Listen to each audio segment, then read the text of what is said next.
अस्सलाम वालेकुम dear students. आज का लेक्चर जो है वो कंफ्यूजिंग वर्ड्स के बारे में है। अक्सर हमें ये चीज़ें बहुत ज़्यादा आ जाती हैं रीडिंग करते हुए, या आप कुछ लिख रहे हो, आप कंफ्यूजन हो जाती है कि ये क्या वर्ड हैं और क्या मीनिंग है और कौन सा वर्ड जो है वो सूटेबल है।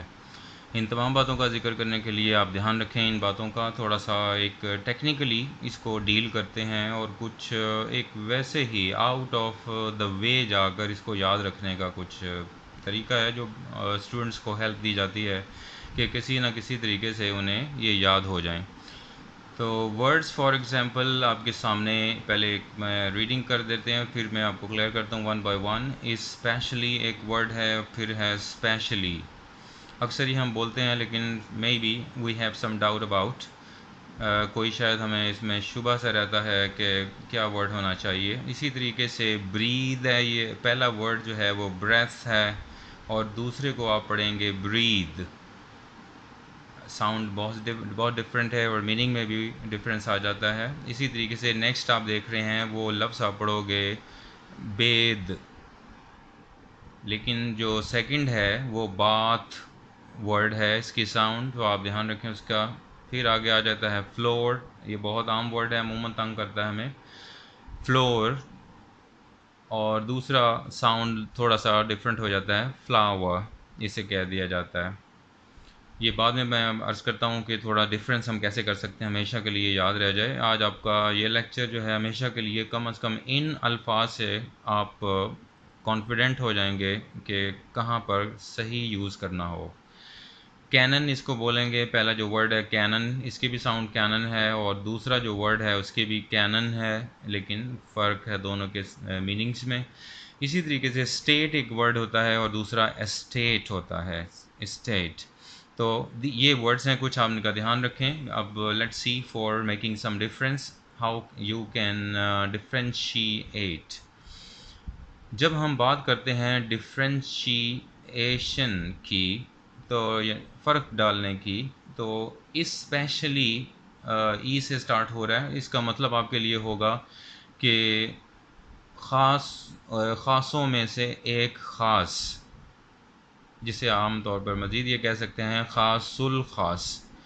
यानी अगर 10 बहुत ज़हीन स्टूडेंट्स हैं क्लासरूम में, उन 10 में से जो बेस्ट होगा उसे हम स्पेशली कह दिया जाता है। तो जब भी इसी तरीके से आपके जो भी डिस्कशन हो रही हो, तो आप बहुत सारे जैसे मसाइल बयान कर रहे हैं कि एम्प्लॉयमेंट का जॉबलेसनेस का मसला है, अनएम्प्लॉयमेंट जिसे आप कहते हैं उसका मसला चल रहा है, एंड टेररिज्म का मसला चल रहा है, और इसकी पॉपुलेशन का मसला चल रहा है, और इसके मुख्तलिफ़ किस्म के जो सोशल और दूसरे हमारे जो डेली रूटीन के मसाइल हैं। लेकिन जब आप इतने सारे मसाइल बयान करते हैं, उनमें से एक मसला बयान करते हैं, फिर आप कहते हैं specially unemployment, this is kind of core issue nowadays.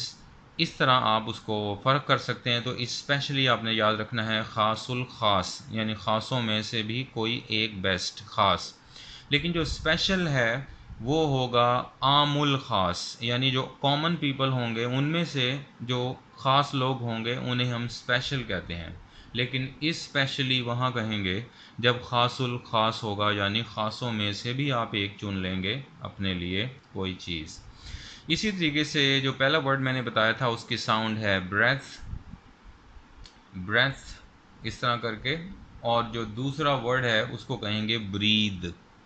फ़र्क क्या होगा? फ़र्क है जो फर्स्ट है उसको नाउन कैटेगरी में लेते हैं हम, ब्रेथ है तो वो नाउन के तौर पर इस्तेमाल होता है, और जो ब्रीद है उसको आप वर्ब के तौर पर लेंगे।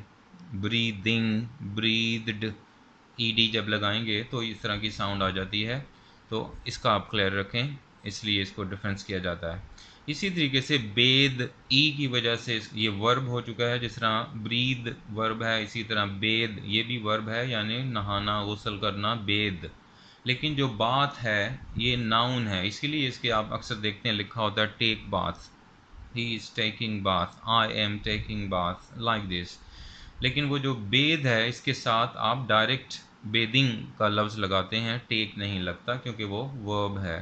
और सेकंड नाउन है, बी केयरफुल। तो ये डिफरेंस हमेशा के लिए याद रख लें ताकि कन्फ्यूजन ना आया करे। इसी तरह फ्लोर आप देखते हैं डबल ओ से है और वो ओ यू से है। सो डिफरेंस इसलिए कर सकते हैं, जो आटा होता है, जो ये पहला वर्ड है ये है फर्श, फ्लोर, लेकिन जो आटा है फ्लावर, उसके अंदर आपको पता है आटे के अंदर बहुत सारे इंग्रेडिएंट्स मिले हुए होते हैं जिसको छान कर अलहदा कर लिया जाता है। कुछ लोग बग़ैर छान के पकाते हैं रोटी वगैरह। तो आप यूँ समझ लें कि आटा जो होता है उसके अंदर चूँकि मुख्तलिफ़ चीज़ें शामिल होती हैं फिर वो आटा बनता है। इसी तरीके से ओ और यू मुख्तलिफ़ चीज़ें हैं जो शामिल हैं, वो तो वो आटा हो जाएगा। और जो एक जैसी चीज़ नज़र आनी चाहिए वो फ़र्श होता है। जैसे आप टाइल्स लगाते हैं और ब्लैक लगा दें, वाइट लगा दें, और इस तरह कम्बिनेशन ना लगाएं, आप सिंपल सिंगल कलर हो तो वो टाइल अच्छी लगती है, अमूमन हमें अच्छी लगती है तो हम चूज़ कर लेते हैं एक सिंगल कलर टाइल्स।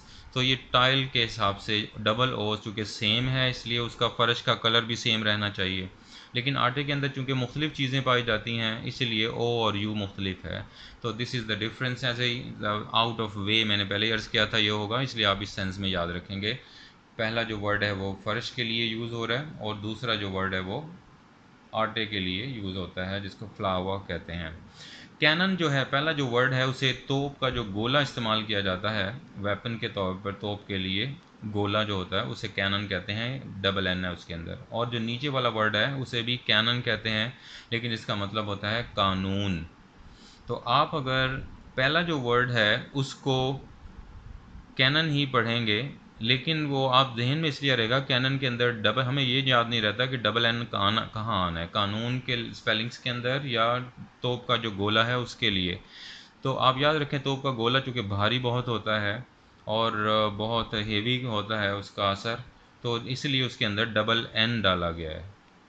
और जो सिंगल एन से है, चूँकि ये कैनन वर्ड है लेकिन इसका मतलब कानून है, तो आप इसे उर्दू में कानून ही अगर पढ़ना शुरू कर दें, है तो कैनन लेकिन आप अपने याद दहानी के लिए कानून, लिखा भी कानून है हमारी उर्दू स्टाइल में, तो आप इसे कानून याद रख लें, इसका मतलब भी कानून ही है जिसे इंग्लिश में लॉ कहते हैं आप। तो इस तरह आप इसे याद रख सकते हैं कि कैनन जो है चूँकि भारी होता है, तोप का गोला इसलिए डबल एन है, और कानून जो है वो कानून है और इसका मतलब भी कानून है, वैसे इसे कैनन पढ़ना है आपने इंग्लिश में। सो प्रोनाउंसिएशन का ध्यान रखना है आपने। नेक्स्ट वर्ड है स्टेट। स्टेट जो है रियासत को कहते हैं, सूरत हाल को कहते हैं, कंडीशन जो होती है उसे कहते हैं। ये सारी स्टेट और बयान दिया जाता है उसे भी कहते हैं स्टेट। ही उसने बयान दिया, उसने बयान कहा, उसने बयान रिकॉर्ड करवा दिया, तो ये स्टेटमेंट इसी से निकला है। इसीलिए स्टेट मैंने बयान करना भी होता है, रियासत भी होता है और कंडीशन भी होता है। लेकिन जो दूसरा वर्ड है ये हम प्रॉपर्टी के लिए इस्तेमाल करते हैं, जायदाद के कारोबार की डीलिंग के लिए। जैसे स्टेट एजेंसी अगर लिखा होता है दुकानों पे, अगर आप जब कभी बाहर जाएं आप इसे मुशाहिदा कीजिए, जो प्रॉपर्टी के ऑफिसेज होते हैं उनके ऊपर स्टेट एजेंसी के तौर पर लिखा होता है स्टेट। तो दिस इज़ द डिफरेंस। जो पहला जो है वो रियासत है या हालत है, और दूसरा वर्ड है उसे प्रॉपर्टी के लिए, जायदाद के कारोबार के लिए इस्तेमाल किया जाता है। तो ये आप वीडियो याद रखें। Thank you very much. See you another video for your increasing vocabulary और ग्रामेटिकल हेल्प।